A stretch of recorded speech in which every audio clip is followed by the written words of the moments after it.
we were having our mass in the Yep. hall, a bush Yep. hall. That's right. I recall that. So as soon as I walk in there, right, the big poster was right there, like what talking about defining moments and conviction. It's just like as soon as I looked up, he said, "God brought you here." Yeah. So that was boom, like a nail in the coffin for Yep. me. Like I said, this is it. Gloria Patri et Filio et Spiritui Sancto, sicut erat in principio, et nunc et semper, et in saecula saeculorum. Amen.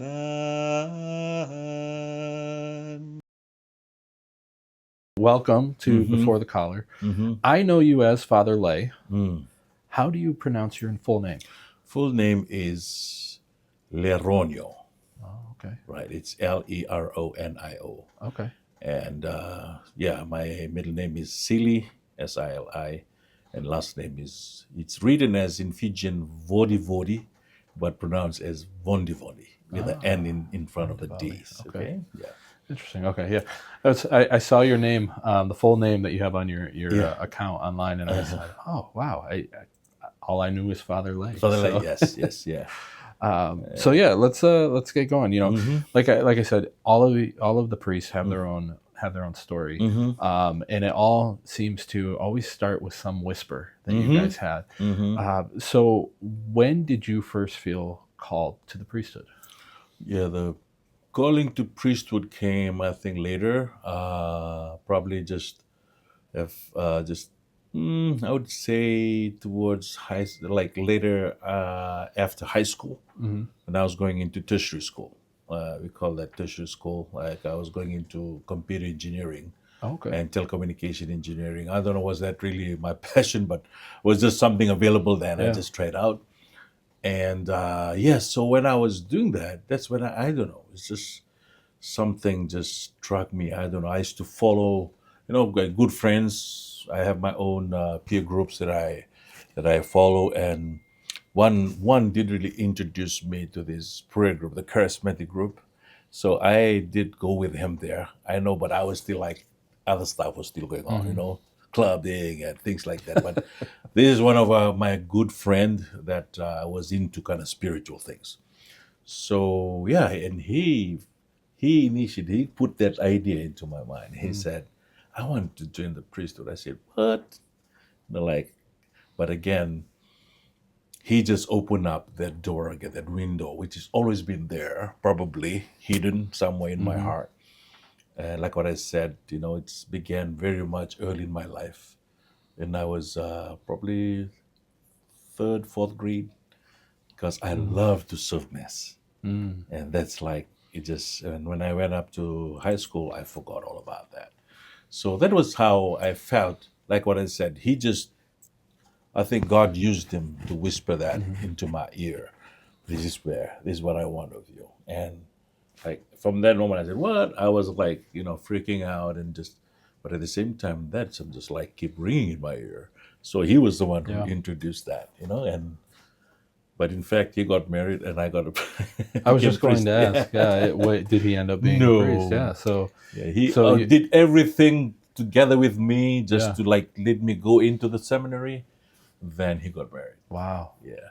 Yeah. He guided you. Right. Yeah. He gave you that inclination that there's something else there. Yeah. Wow. So you mentioned that you played mass as a child. I have found in the few priests I've interviewed so far, there's a very common precipice there that is being set, that there's kids playing mass is making a big difference, or something that you guys are always connecting back. Like I did that when I was young. Was there some defining moment, like that you knew this was what you wanted to be? You said it really came later in like high school. Was there some particular moment that struck you that you can remember that brought you to here? Okay. I'm not really become. I think it was just the message was just clear. I just feel drawn to something like there's a Fijian songs, like spiritual songs, and it was like everything is focused on being a servant of God. And I don't know what God did. Like looking back now, Yeah. and in retrospect, I said, wow, like that was just the thing. Like I just want to serve. I want to serve God.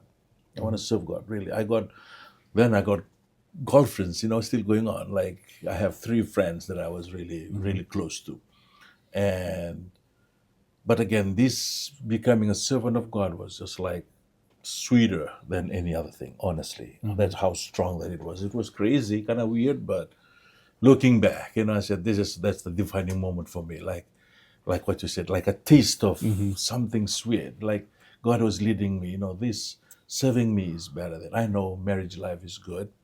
Having friendship with girls are good. Nothing wrong with that. All good. Your friends and mom and dad and everybody's like that. But this is something special for you, and God made it a bit more sweeter. Yeah. In a sense, like that for me to desire that more than that.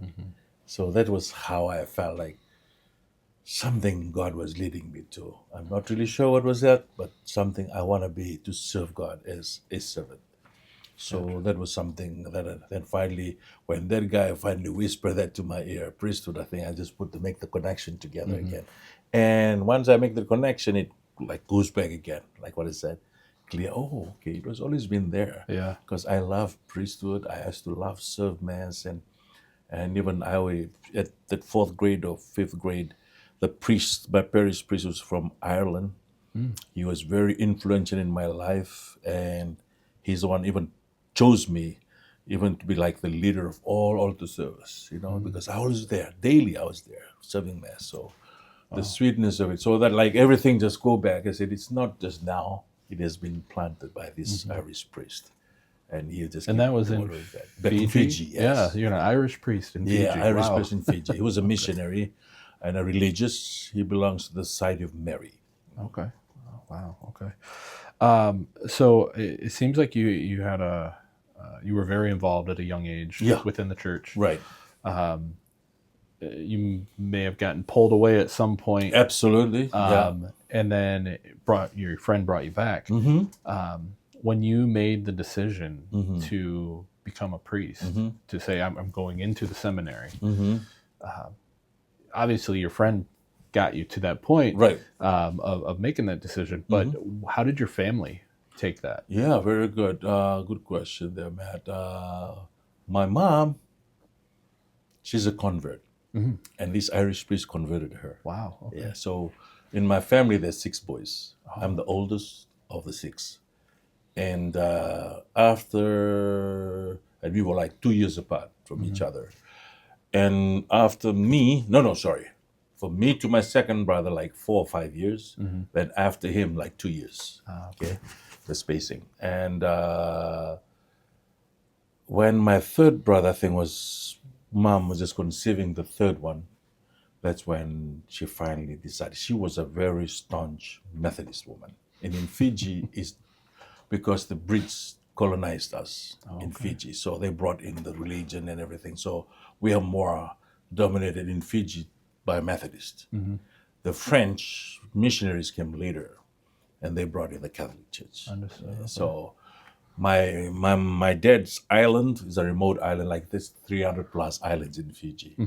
But one of those, if you look at the map, there's only 2 big islands you can see in the map. So in the north and like in the central area, there's really but my mom comes from another small island in the central area. But my dad comes from the north, a big island in the north. So that's where I originally come from. Okay, and so what was I saying? Yeah, but that island to the north, I think the French really very strong there. So that's why we, like most of us, were Catholic that side of the island of the Fiji. And but still, Fiji is dominated by Methodists. Anyway, so my mom was a very staunch Catholic, a staunch Methodist. Her family, whole family is Methodist. But when she married my dad, she remained a very strong Methodist. I was born. My second brother was born. The third one was conceived. Something happened to her. That Irish priestess did some miraculous thing in our parish that she finally said, no, I'm going to become a Catholic now. And being a strong Methodist, once she makes that convert, oh, it's like she's the champion of the faith. And for me, I think even though my dad was a cradle Catholic, my mom has more influence in me than my dad. Yeah, she was very strong. There does seem to be in people who have converted, they seem to have that. They're more mature when they've changed. Because they know what they want. Exactly. You know? Why I'm changing, and I think my mom would never change if she was not convinced. She changed because she was convinced, and she's a different woman. She's a very. I know my mom. Yeah, it goes back to that, being born again in the faith, but also like childlike, right? And you're taking in this newfound life, right? And it's I can understand she used to tell us again, cradle Catholics, she said, "Man, you just don't know how much richness that you have." Yeah. You know, I grew up as a Methodist. I know what we have, and I'm very strong at that. Like she knows Bible verse back of her hand, Wow, like that. Okay, because that's what they grew up. That's how they thought. And but they said, but Catholics is so rich. I'm still discovering more about it, even though at this age that I'm at, So that was something beautiful. So she's a convert. Yeah. And you are the oldest of your siblings.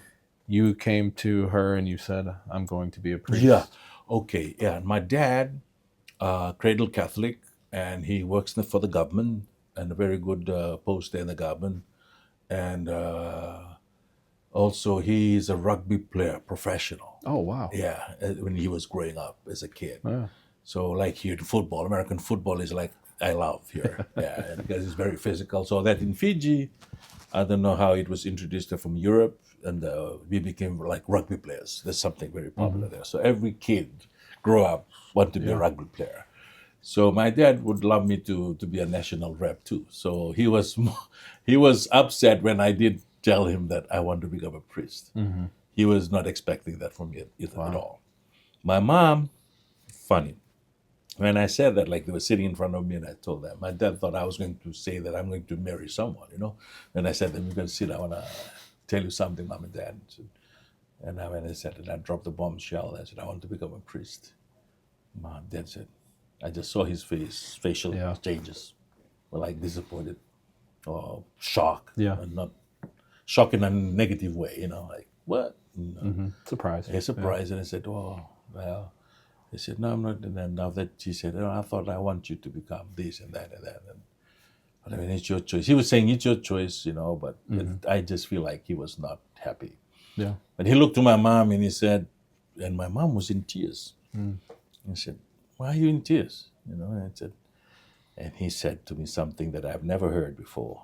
And he said, well, I just want to share with you something that Irish priest. You know him. He was still back in the islands when he said that. He's the one that converted me. Yes, okay. Father McMahon, Simmers McMahon, his name. And he said, yes, when you used to follow him, and I was making this my formation to, and candidate to become a Catholic, he just like admire how faithful I was as a young man, being faithful and following him everywhere. And he said, Tokasa is the name of my mom. He said, Tokasa, make sure you look after your oldest son now. He will replace me when I'm done. Wow. So mom is crying because he didn't want to pressure me with that at that age. He just wait for the moment that I want to be saying that to her. Wow. And so those are the, like what I said, thinking about those defining moments. Yeah. And he said, so that's not a surprise to me. Yeah. That you said that. Now, the prophecy of that priest, it comes from your own mouth. You said it. So I know that probably this is what God wants from you. You made the right choice. Yeah. So, yeah. After you decided that you're going to join seminary, did you ever struggle with doubt or question your... Zillion times, man. Zillion times.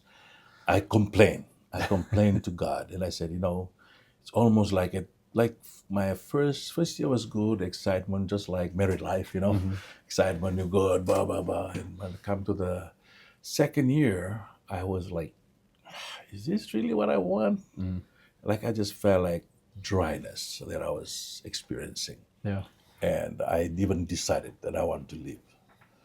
And lucky there were other seminarians, like mature ones that were around then. They were very supportive.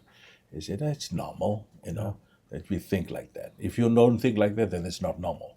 It's good that you challenge, I feel like at one stage, like I complained to God and cry out like the Psalms, Yeah.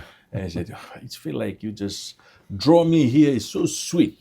But when you put me here, you just forgot about me. Oh, wow. I feel that way. Like you're abandoning me and you're like, okay, I got you in. And now, I can turn to other kids again. Like that's the way I was thinking. Like to make them come in again. So yes, I was in the verge of leaving.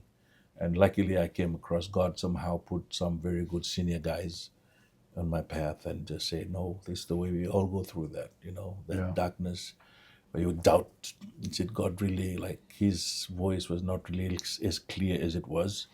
So I felt like, and those are realities, and it comes with our faith too, like nothing is ever clear. I want it to be like that. Like God speak to me, like really clearly. But I think half of it is God speaks to us through things, through others, through scripture, the retreats that we all have that every year, and all other spiritual exercises that we do, homilies that we hear every time. And most of it, part of 50% of it as well is our faith. Yeah. Keep trusting, and keep, because it's not going to be as crystal as it is, Yeah. Would you say that was the most difficult part of your time in the seminary? Yeah, I would say that, it was very tough earlier on, and for me later, begin just before I was ordained. Yeah. I feel like like 7 years, it looks so, long. But I tell you, when you go through that, it's like so short. Times of before I know it, like I want to put on the brakes, Hey, am I ready for this? This commitment. Just to say that, like, the doubt is still there. Even though it was the second almost ordained, I feel like I'm falling in love again. I wanna be looking at my colleagues who are having children now. We went to school together. I see them with good families. I'm a seminarian now coming into the parish and meeting all my friends, and they with their wives and their children. And I start to, like always somehow, makes, man, what if I was like that? What if all these kind of what ifs, and imagining and so it's not like it's all nice rosy and clear, like God is, this is what I want. It's never that clear.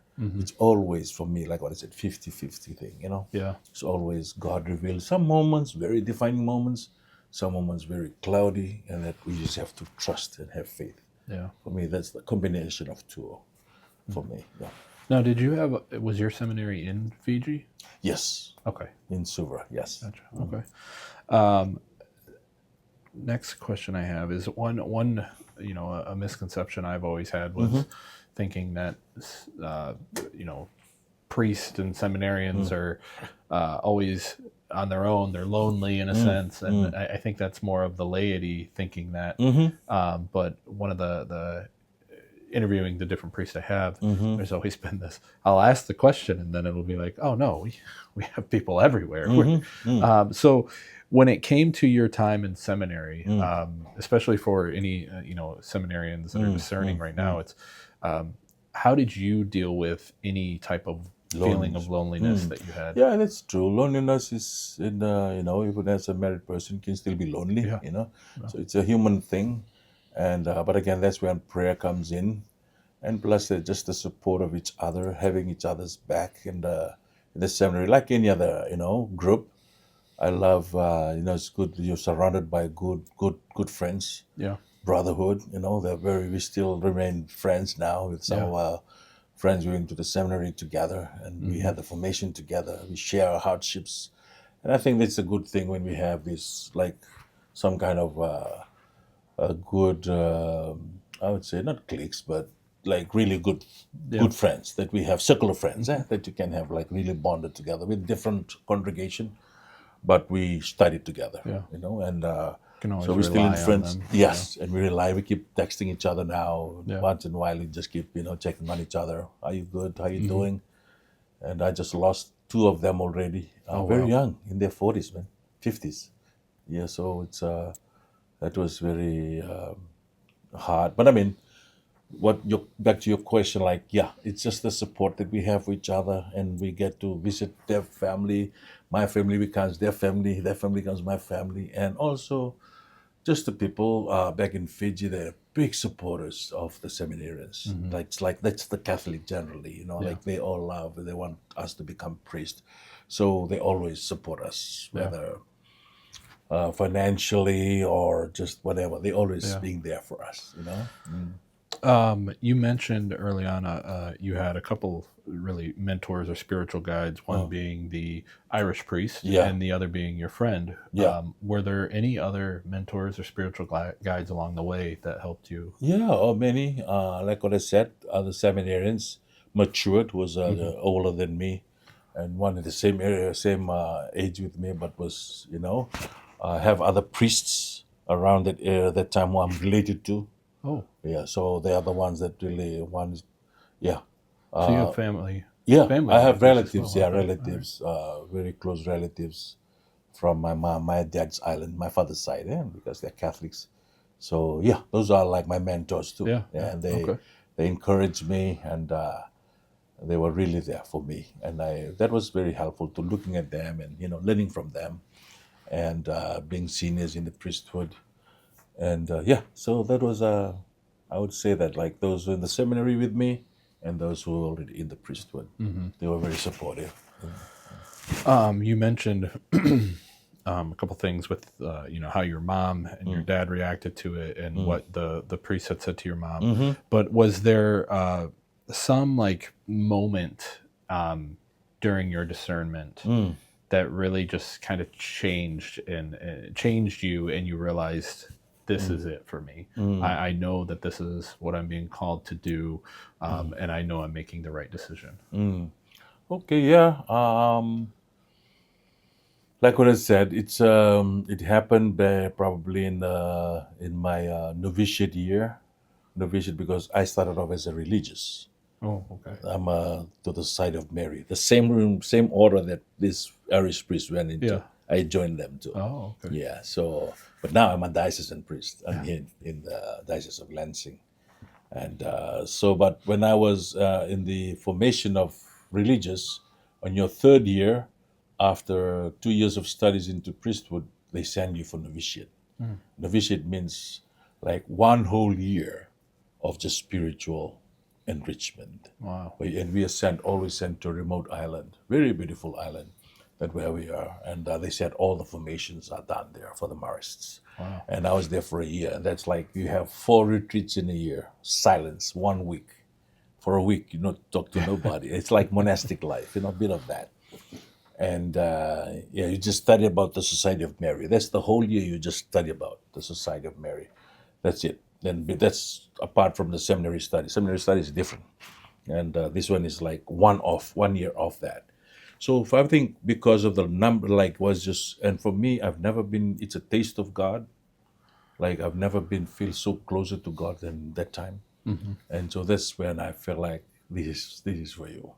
I felt like I just like many, like what I said, no particular moment, but I think the whole whatever time that I was there, towards the end, I just felt like this is what God really wants of me. Wow. I'm in the right place.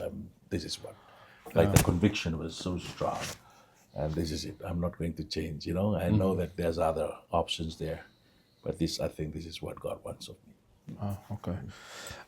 So you've gotten through seminary, you become a priest. Right. What was your first experience leading a mass as a priest like? Ooh, that was I don't know, like a dream come true for me. It's just amazing. It's just beyond whatever that, like, it's just something that I was, like what I said, I was a young, very kid, that age, that for looking at this priest, and now I'm one looking at the thousands of people who are there for my ordination and the first mass, to celebrate mass the following day after the bishop ordained me.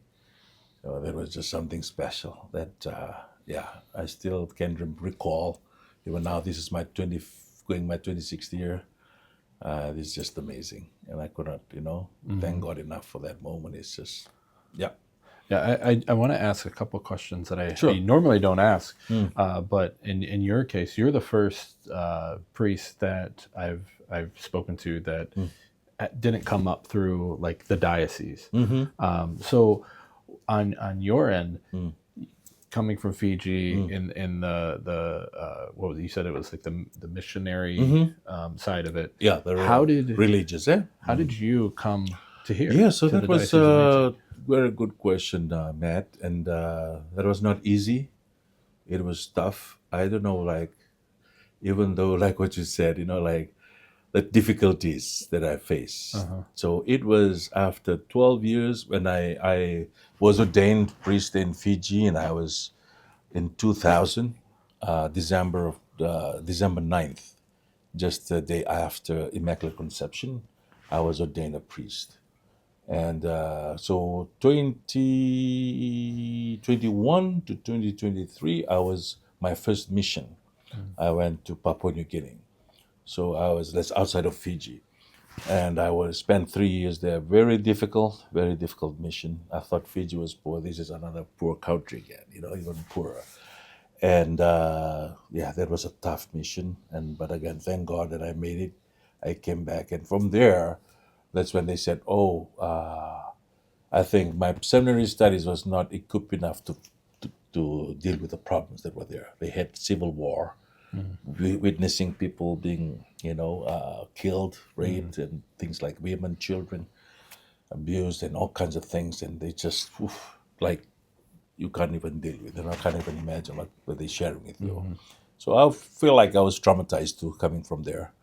But I thank God that I survived. And so from there was a guy who was locally from there who went for study for psychology and pastoral counseling. So he, offered that. He was in the main office. And he said, "Would you like to go study? I know that you had a lot to deal with there.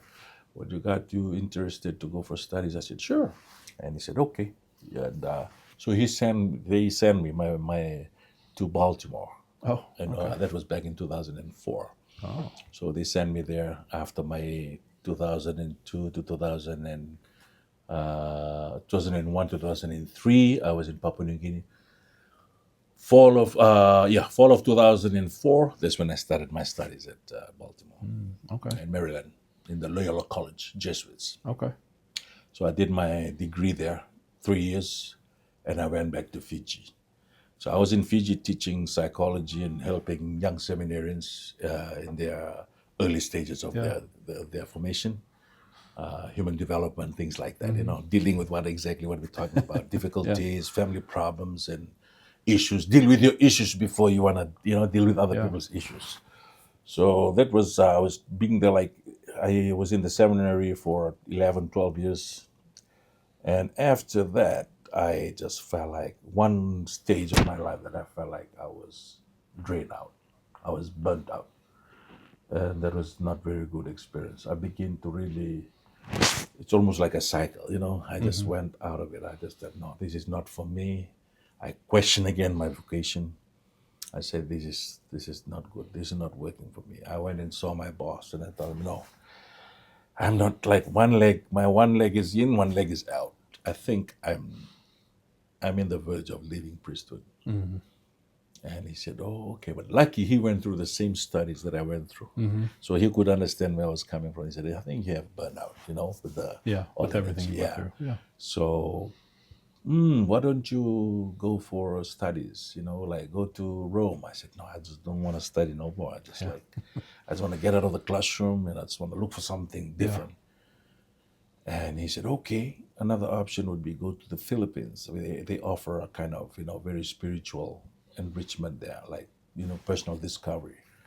And so you make a choice. You think about it, go to Rome and get some kind of, no, not like a degree or something. No, it's just like for renewal courses that you want to do, just to intrigue your mind, whatever. And, Get you closer. You get you closer, yeah. So whatever. But I said, no, I think Philippines sounds more appealing to me. So I think I'll take Philippines. So that was like a blessing in disguise for me. So it was in the Philippines, Matt, that I realized, and I was like back in Fiji, I began to really I was in the dungeon for me. I could Yeah. compare that because I love golf. I was going with my golf friends, and we're going back again to my old life of just clubbing. Like I was just losing my way, really, my Yeah. way to the priesthood. People are challenging my good friends, keep telling me, but I just want to block my ears. I said, Father, what are you doing to yourself? It's not good. What do you think? You're surrounding yourself with a very not good group. So, but I just don't want to. I just turned my blind eye. I said, no, I just want to go this way. So anyway, so going to Philippines make me turn again this way. So after from there, I could clear. I've never heard God so clearly spoken to me in my priesthood than there in Philippines. Wow. Yeah, and He said like, I'm going to take you now, and send you to a foreign country. And then while you're there, you'll do well. And you do well, you'll flourish. That's the word. That's the key word. He said, you're going to flourish there. Don't worry. And so I just from there I rode here from Philippines. Within 4 months duration of my staying there, I make all this contact. And God just spoke me, and I just acted on it. I just contacted the only priest over there. The Fijian priest who was here was Father Kusi, and he used to work here. He's a Fijian priest too. Okay. Yeah, he's in Lansing right now. Okay. In South Lansing at St. James. He's the pastor there for the last 14 years or so. So he's the only Fijian here. I said, Father Kusi, is there any way that I can come over and just help out? I'm a religious. So here's the thing. So he said, yeah, so I'll talk to Father Bishop Oye and we'll talk about it. So and from Bishop Oye replied to me, and I applied to him, and I remember I'm a religious then, so part of it because there's no marriage around here, and I just want to get out of my country. God is sending me somewhere that He wants me to remain a priest. Yeah. So He just sent me right here, and I felt like, because right here and there's no religious around, because religious goes to community life. Well, here that is and also I want to support my mom. So financially, as a religious, I cannot support them because all my income and everything that I have has to go to the society, religious. But as a diocesan, you can do that. I can help. Okay. My mom financially, if I my whatever that I have, the little that I have, I can send to mom and help her, and there's no question about that. Everybody supports their family. So in that regard, even though but in the religious life, I take 3 vows, right? Poverty, celibacy or celibate, being chaste for the rest of your life, and also obedience to my superiors. But here as a diocesan, just obedience to the bishop and chaste life. Yeah. Living right. You don't take vows of poverty. So that's why I can do that. So I can help mom. Yeah. And because all my younger brothers are married and they got their families to look after, at least the little that I have, I can share with my mother. Wow. So that's That's an interesting. I didn't mean to have to explain all of it, but it definitely but is I mean, it's something that I it always intrigues me is you showed up and you made an impact here, and even the way that you sing different aspects of the mass, it's just a beautiful way that you do it that I had never heard done in those ways. So it was I just wanted to get a little detail. And I'm just so thankful, and I've never been strengthened in my, I knew straight away when I came walking here, Matt. The first time I was making my orientation around here, and that time the COVID is still very strong. Oh yeah. Okay, and the restriction, and we still the church was still under construction, and we were having our mass in the hall, a bush hall. That's right. I recall that. So as soon as I walk in there, right, the big poster was right there, talking about defining moments and conviction. It's just as soon as I looked up, he said, God brought you here. Yeah. So that was boom, like a nail in the coffin for me. I said, this is it. Definitely. And everything else was history. Yeah. So from your end as a priest, what is a big misconception that the laity have of priests? Yeah, the lady, I would say, we're not happy. No, we are joyful. Now I'm really, probably when you put your really life into the Lord in the prayer and good friends surrounded you, like I just love my priesthood, it's joyful. And it looks like, oh, he's not married, he's not, Yeah. like what married people enjoy together. No, we have our own kind of connection, different connections and friendship. It's a joyful life. It's life giving for me. Yeah. And also, yeah, and we are also human. We still have all those feelings like any man would have, Yeah. attraction, and that's because we are human beings. We are not God or stone. No. Yeah. Then that's a thing that we mourn, and we all have all kinds of. We are tired. Sometimes we're angry. All the feelings, the emotions that any human beings go through, we are not an exception. It's doesn't mean that the bishop press your head on behalf of God to ordain you as a priest. Everything is gone. No, everything remains. You just become a faithful servant of His. That's all it means. Wow. And everything else is still there. Some of us, we are still prone to all kinds of disease around us. And we just have to put our mind in, just like any other person, put our mind in faith and trust in God always. For anyone discerning, what is some advice you would give them? Yeah, I would say, like, for me, I didn't work at all, but I think, which I don't know, it's different. Like some priests, they would advise people to go experience the world first. That's what they said. Go get some job, do this. But I think it does not work for everybody. Like everybody's unique, like what you said. Have their own different stories and how you get there. But the call is there, God. And I think just very good just to be close to your priest, like I was, very close to my priest. And I hope that's a good priest, like a pastor. Not every priest are good we can work with, because that's another thing. The personality and everything still remains, and they just have to work over that. And so I would suggest that, going to mass, just the basic things regularly. And like what I said, you picked it up very well. I always involved myself as much as I could, even as I was not serving mass, but in the youth group. I was always like, anything the church father would, okay, I'm going to that. Like I always avail myself to be involved with the Catholic, whatever. You become connected with others, the youth group. So I was with the youth group, and I became a leader at one stage. So, and we do kind of work, charitable works around here and there for youth, helping seniors around our areas or facilities, senior facilities for others. We go there and do some, charitable works there. So and just remain surrounded by good friends that Catholic friends that you think will strengthen your faith.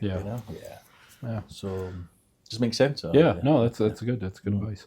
I'm sure there's seminarians that are always looking for some piece of advice, and sure. Every priest always has a different specialty that they key in on to share. So I appreciate that. I have a couple questions left, and I deem them fun ones. However, this one, my wife actually suggested that I start asking. Okay. So, who is your favorite saint?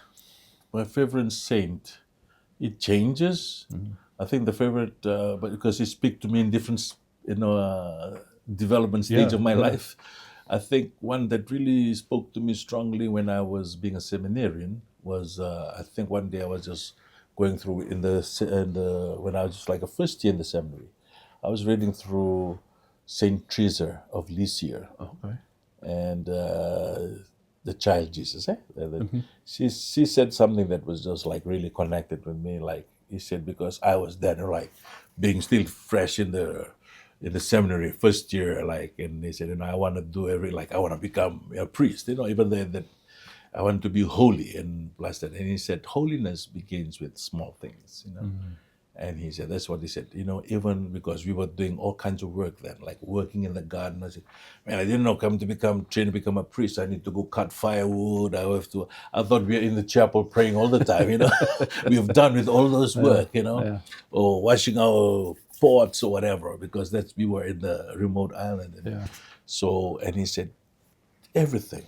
Even though you're taking to take care of we were taking care of animals to pigs and chickens, like clean, and I said, man, is this related? How is this related to the priesthood life? So those kind of work, Yeah. And she said, whatever you do it to the best of your ability. That's how holiness begins. The small, very small thing, insignificant things you think it's not really like big thing to you.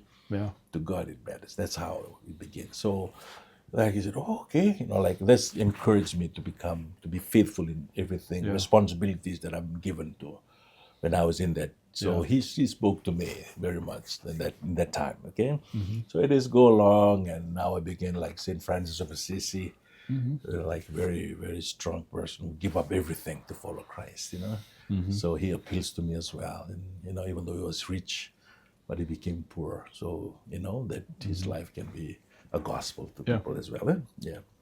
So, now is at this time of my life, that's coming back from Rome, I think Carlo Aquinas, Oh, wow. my young, just because I like you, I wish we can have a lot of seminarians, and I'm praying for young people too, that many more will give their life. And praying for these kids, for their protection and nothing to harm them. And now Grand Blanc school too, Yeah. I just want them that more will, with all the distraction and all the crazy world that we are living in, like that God will still guide them to the, so He can do a good job in that to intercede for them. Yeah, definitely.